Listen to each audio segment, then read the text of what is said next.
The latest update from Chicago Bears organized team activities included cornerback Jaylon Johnson working with the second team behind Kindle Vildor, rookie edge rusher Dominique Robinson working with the starters, and linebackers Roquan Smith and Nicholas Morrow starting to figure out where exactly they're going to fit in this Matt Eberflus defense.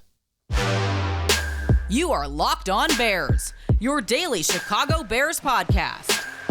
Part of the Locked On Podcast Network, your team every day.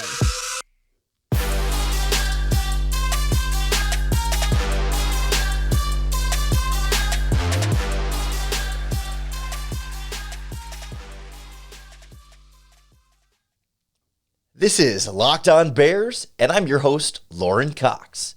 I'm here to bring you your daily, in-depth Chicago Bears news and analysis. You can follow me on Twitter at CoxSports1. You can follow the podcast on Twitter at Locked On Bears. You can like Locked On Bears on Facebook. Join the Locked On Bears Facebook group for even more Bears talk. And make sure you hit that subscribe button to keep up with all of our YouTube video podcasts as well. Thanks for making Locked On Bears your first listen today. On the show today, we catch up on how this Matt Eberflus defense is starting to take shape, at least for now. We'll touch on Jaylon Johnson playing with the backups behind Kindle Vildor and why Matt Eberflus says we shouldn't read too much into that, but also maybe why I still have some questions unanswered, even if it's not a full-on, benching of sorts. We'll also check in on these two linebackers, the main two guys, Roquan Smith and Nick Morrow, who's going to play the middle, who's going to play the outside, and why this defense is still taking shape, and we can't just look at exactly what the Colts did and try and apply that to what the Bears are going to do with this group. And then we'll wrap up looking at kind of the young standout so far. Sounds like Dominic Robinson is kind of the one to keep an eye on, playing with the starters, mostly because of the players that aren't there, but still notable that he's a guy getting some of those extra reps and catching the eyes of his coaching staff. But I think we need to start with sort of the big attention grabber is Jaylon Johnson, the second-year cornerback, second-year cornerback now, really sort of stepping into a bigger role here. And, third-year cornerback, trying to get my years mixed up here. The COVID year throws everything else. Third-year cornerback now, his third season, trying to step into that big role in this new defense. And, we talked already about how it's kind of a fresh start and sort of has to reprove himself as being really good again to this new coaching staff. But now, it comes out of OTAs that the starting group was Kyler Gordon, the rookie, and Kindle Vildor as the two outside cornerbacks, and Jaylon Johnson was running with the second team. It wasn't clear from the outside here who exactly he was running with on that second team, but that jumps out at you right away. And so I guess to start, let's hear Bears head coach Matt Eberflus asked about it and really trying to downplay the significance of where exactly guys are lining up.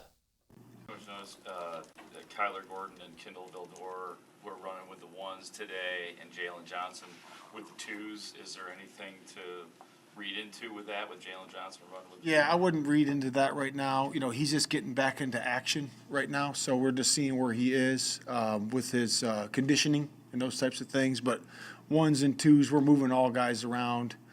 We have a bunch of guys with the ones, with the twos. We have some threes in there, but nothing to read into that at this time. Matt, to follow up on that, what's Jaylon standing in your eyes as you get started to put in a new defense and try to get familiar with him and try to figure out where he fits with you? Yeah, I looking at him, like I said last week, I didn't get a chance to look at him, and now I've seen him for a week, and I like what I see. I mean, he's moving around really good. His change of direction is nice. He's got really good hands. As you know, he has good size. So now just really looking at his coverage ability, and it's in a good spot, and it's in a really good spot. So we're just working with him and, again, trying to assess his skills, and we'll coach him as we go. So to be clear, I don't think this is some kind of benching of Jaylon Johnson or some sort of, evaluation or referendum on how this coaching staff feels about him, right? This is not them saying, oh, yep, he's a backup and has to, quote unquote, earn his starting job. But I don't know. I don't feel perfectly satisfied by that answer from Matt Eberflus that okay, it's a conditioning thing. Well, I guess what I want is more information, right? I'm not suggesting he was lying or not being honest or truthful in what he said, but so if it's a conditioning thing, is it that they don't want to have him do too much work, and so they're bringing him along slowly, and so then in that case, then what makes the second team bringing him along slowly? Like what's slower about playing in the second team than on the first team? If you wanted to bring him along slowly, could you just do half as many reps, but all still with the first team, right? Just rotate him in and out of the first team, or if it's a conditioning thing where they want him on the field more, why not, and so maybe there's more like second team reps for him to get there. Why not have him do all the first team reps and then additional reps with the second team, right? It's like, thinking about it, it's hard to find a perfectly satisfying reason as to why the second team would be the spot Jaylon Johnson is going to get if it's purely a conditioning thing. And again, I'm not trying to imply that there's some performance-based issue there, because I don't think you would come in and think of Kindle Vildor as, clearly the beginning, better cornerback right now. By no means does that seem like it would be part of the evaluation. So all of it is to say is like, I still have questions, right? I'm not trying to make this into a bigger controversy than it is. I still have unanswered questions, I think, is the point that I want to take away here. I think the one thing that I feel more confidently on is that one key takeaway is that it does speak highly of Kindle Vildor. That, he's the guy that gets that next spot up on the outside rotation, over, say, Thomas Graham, for example, or Duke Shelley, or some of the other guys they've brought in at cornerback this offseason. That, yes, Vildor had some starting experience from last year, but there was a lot to like about Thomas Graham as well. But it was Vildor that they went to in that outside starting role. And I think right away that's a pretty key indicator of his potential security job-wise, on the 53-man roster. When we get to roster cutdowns at the end of training camp, I would think he is probably ahead of then Duke Shelley in terms of if they're going to keep one or cut the other, or even potentially Thomas Graham. Like, he would seem to be at the front of that pack when we start to think about depth and where they see these guys. Of course, Shelley and Graham could be more in the mix in the slot than on the outside, and that complicates some things. But I think it does show that there's some level of confidence and some level of, job security, at least for now, that Kindle Vildor might have. And then we'll kind of see how.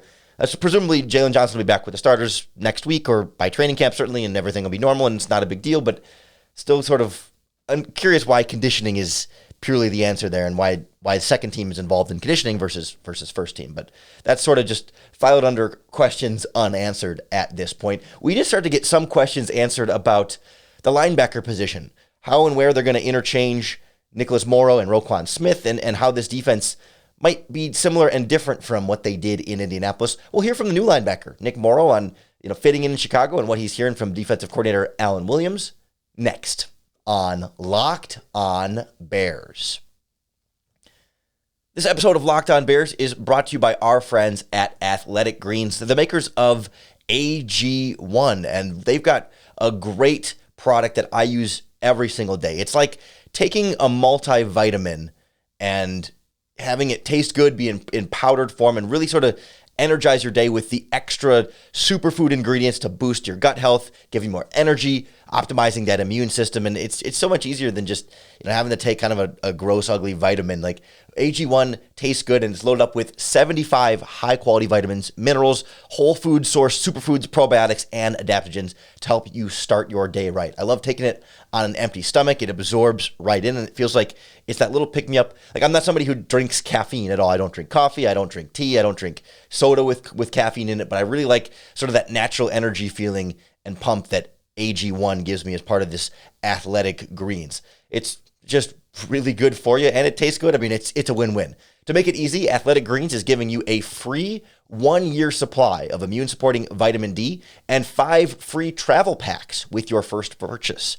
All you have to do is visit athleticgreens.com/NFL Network. Again, that's athleticgreens.com/NFL Network to take iterships over your health and pick up the ultimate daily nutritional experience. As this new 4-3 iteration of the Chicago Bears defense has been unfolding here, we've been wondering exactly how they're going to split up duties between Roquan Smith and Nick Morrow, right? One of them has to be more the true middle linebacker, the Mike linebacker, the Brian Urlacher role of sorts, compared to the 3-4 defense where Roquan Smith and Danny Trevathan were a little bit more interchangeable in terms of what the defense, generally speaking, is asking to do. Not that there weren't differences, but less stark of differences than what you might typically see in a 4-3. And Matt Eberflus has tried to downplay some of those differences. Nick Morrow himself downplayed some of those differences as well, and kind of said that, depending on the coverage, it's still a lot of the same responsibilities, regardless of which one you are. But Morrow is the one who's been calling the plays for the Bears defense at practices. The play call comes into him. He's the one who distributes it out to everyone else. And so that would seem to indicate more of a Mike responsibility. They're still sort of working things out. The Will can also be the play caller. It doesn't have to be the Mike position, but it seems to be that's where things are maybe starting to settle in a little bit more in those two spots. And so you can start to sort of plug in Roquan Smith in that Darius Leonard role in Indianapolis, but I don't know that it's also even that easy to make the one-to-one comparison, because I think one of the things that stood out even more to me than just Mike versus Will was what Nick Morrow said about defensive coordinator Alan Williams and how, what exactly this version of the Eberflus defense looks like hasn't really been decided yet, and it's going to be a little more personnel-based, and then as a result, with different personnel in Chicago compared to what they had in Indianapolis, it could take a little bit of a different form, with play calling on Sundays.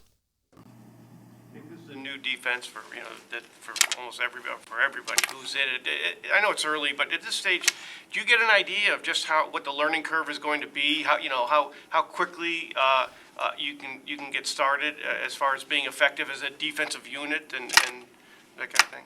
Yeah, that's a good question. I think, speaking with Coach Williams when I signed with the Bears, one thing he talked about was we're going to do what everyone's good at. And I think he has a good job and a good feel of, okay, this is a good call for us, this is a good call for us, and let's kind of get to that. So if it's landmarks, then we're going to run landmark defense. If it's man-to-man, we'll run man. If it's match, we run match. So I think that's the biggest thing is, like, understanding what the group does well as a whole. But as we get deeper into it, we'll kind of see, like, what we do well. I mean, like I said, it's kind of early to say, like, we'll be this type of defense or that type of defense, but it all starts with effort. That's when we talk about his principle, hustle. So it all starts with effort.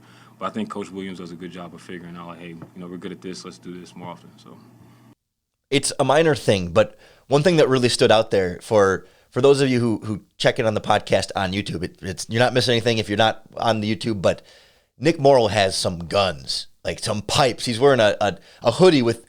It wasn't like overly tight in the chest, but it was like his arms were bursting out of the sleeves on that, and you could tell he's ripped as a linebacker. He's known as a speed guy, but he can hit too, and you could see it in the arms there, how strong he was. But bigger picture there, right? We think of that Colts Eberflus defense as like, being a little bit more cover 2, cover 4 heavy, like a little bit more older school style, more in that Lovie Smith vein of play calling. And I think it's kind of important there for Morrow to sort of differentiate that, like, yes, there are certain things that they're going to want to do, but they are going to sort of tweak it and align it more with what the players do best in terms of, coverages and responsibilities. So, like, one of the things he talked about a few different times in his press conference was what they've been working on is in zone defense is getting to their landmarks and then getting the eyes on the quarterback.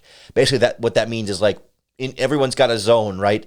And there's like one physical location on the field on that play call where every player is supposed to go to their spot in the middle of their zone, then stop once they get to that spot and get their eyes fully on the quarterback if they weren't already on the quarterback, and read and react to the play from there. It's a little bit more simplistic and basic that way. Everybody, every time you call that coverage and you're in that role in that zone, you have to go to this spot, and maybe it's 7 yards off the line of scrimmage and 3 yards to the right of the hash mark, right? I mean, it'll be a specific space on the field.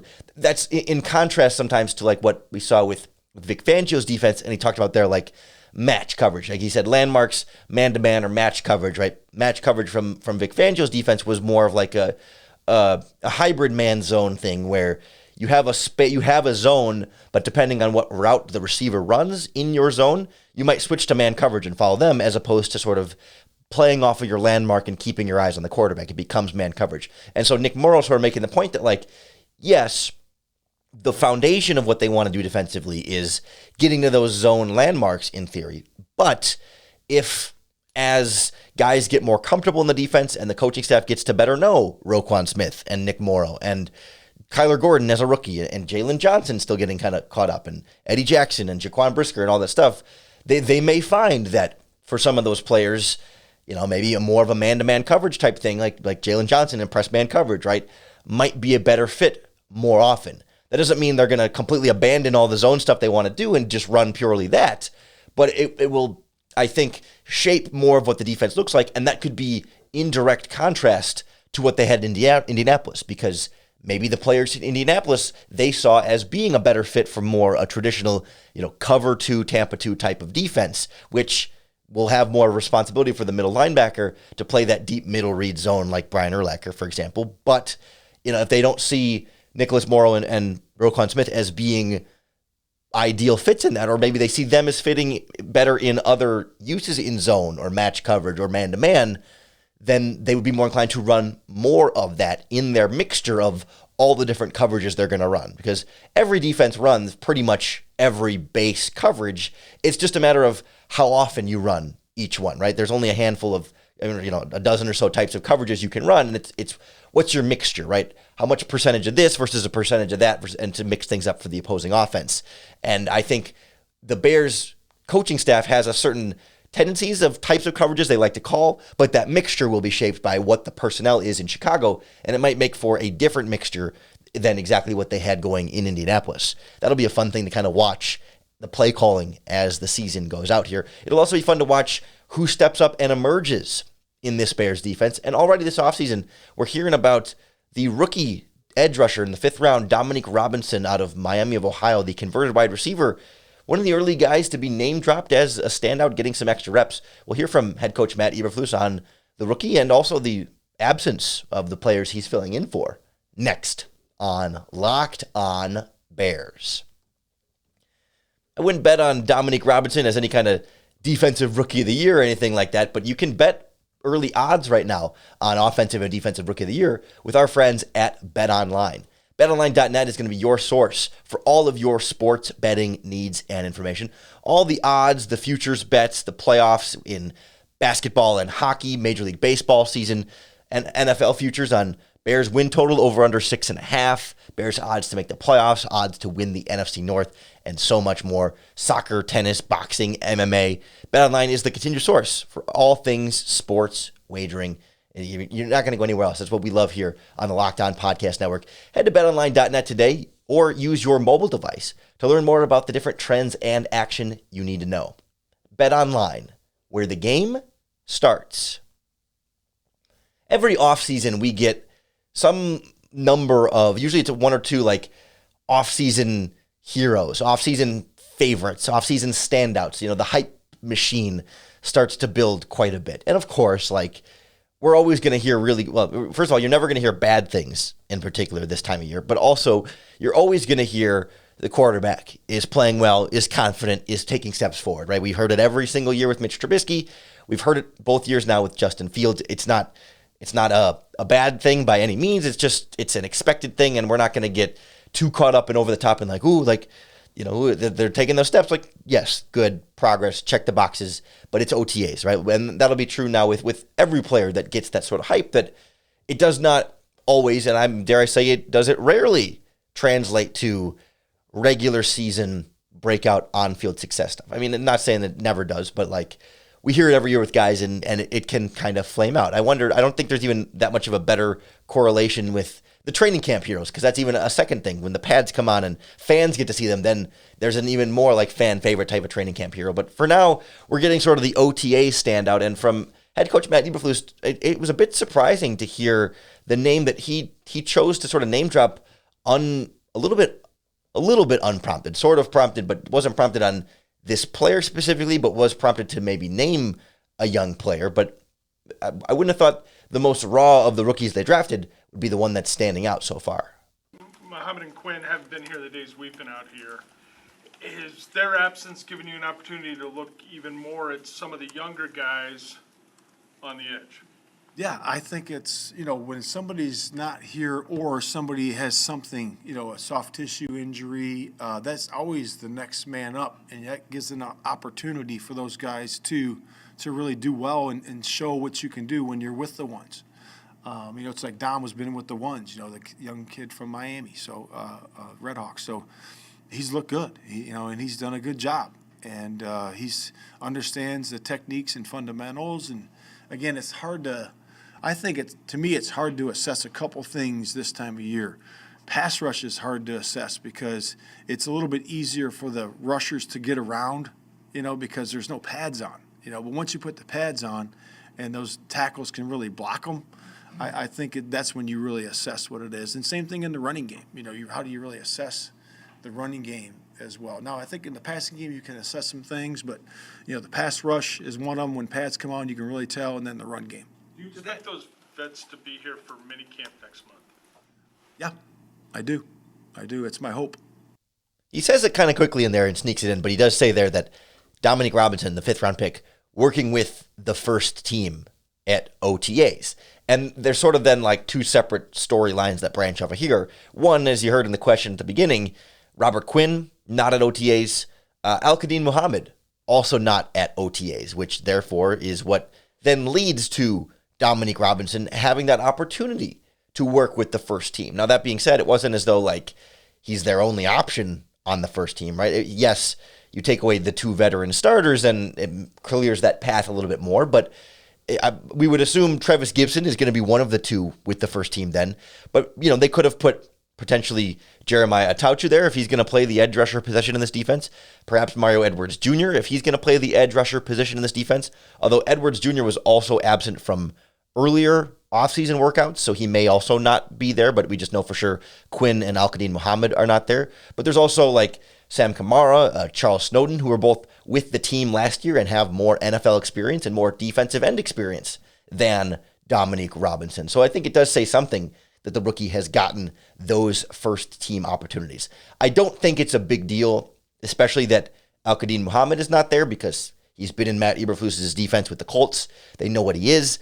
I don't think Robert Quinn needs to be practicing, right? It's not like he needs to be there for the reps necessarily, but as the trade speculation, that's really what it is at this point, like speculation continues, I think it is at least slightly more notable then when he continues to not be there and adds some fuel to the questions about how long he's still going to be a member of the Chicago Bears this offseason. But I also think it's good that a raw player like Dominic Robinson can be getting those opportunities. That he was a wide receiver like 3 years ago. He's only been playing this position for a couple of seasons, and that's why it makes him such sort of a raw project at the position. You can imagine then, if he has some of the athletic tools of a wide receiver, that he could be the type of player that stands out a little bit more when no one is wearing pads, right? When it's not as physical from the offensive line and it's kind of just more about moving freely, he's in the best position and might have the best physical tools to move free, and that might be why he's able to stand out a little bit more in these situations. And, Matt Eberflus kind of talked about that later on in the press conference, that they still need to see him do it with pads on, and it's going to be a little bit harder and maybe won't stand out quite as easily, or maybe he does, but, sort of acknowledging that it's going to be a different ballgame when the offensive line can hit you a little more, and you also have to be that athletic with pads on. So we're not getting too carried away with Dominic Robinson as some sort of breakout rookie candidate. He is still very raw. He is still learning the position, but I think at the very least we know the athletic tools are everything they were billed to be, and the Bears have some real confidence and excitement about what he might be able to do in this Bears 4-3 defense. We'll see when Robert Quinn and Al-Quadin Muhammad show up and are part of these offseason activities. Certainly any and all the updates we get there, we'll break down for you right here on the Locked On Bears podcast. So I hope you'll hit that subscribe button to keep up with all of our daily, in-depth Chicago Bears news and analysis.